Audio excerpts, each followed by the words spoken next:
Pas de maillot vert à la tête de serre, mais beaucoup de t-shirts noirs. Les joueurs de la NBA de Milwaukee refusent d'affronter leurs adversaires d'Orlando. Dans notre état d'origine, nous avons vu la vidéo horrible de Jacob Blake abattu dans le dos 7 fois par un policier. Malgré le plaidoyer pour le changement, il n'y a eu aucune action. Donc aujourd'hui, nous ne pouvons pas nous concentrer sur le basketball. Dans la foulée de la décision des Bucks, les 3 matchs éliminatoires de mercredi soir sont reportés, donnant ainsi le coup d'envoi à un boycott inédit. Toronto et Boston songent à ne pas jouer ce soir. Ils veulent faire partie de la solution. Ils veulent aider. Ils veulent la justice.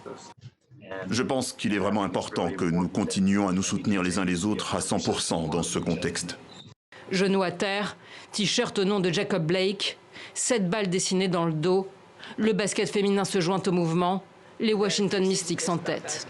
Nous ne sommes pas que des basketteuses. Et si vous pensez que nous ne sommes que cela, ne nous regardez pas. Vous regardez le mauvais sport parce que nous sommes bien plus que ça. Même solidarité à la télévision.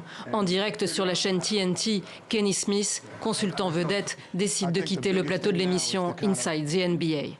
En tant qu'homme noir et ancien joueur, je pense qu'il est mieux pour moi que je soutienne les joueurs et que je ne sois pas là aujourd'hui.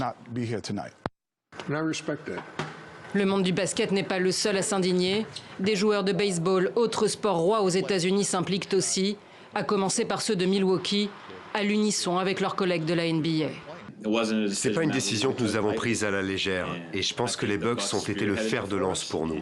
Ça nous a ouvert les yeux et nous avons senti que c'était la bonne chose à faire. Nous avons voté unanimement pour ne pas jouer.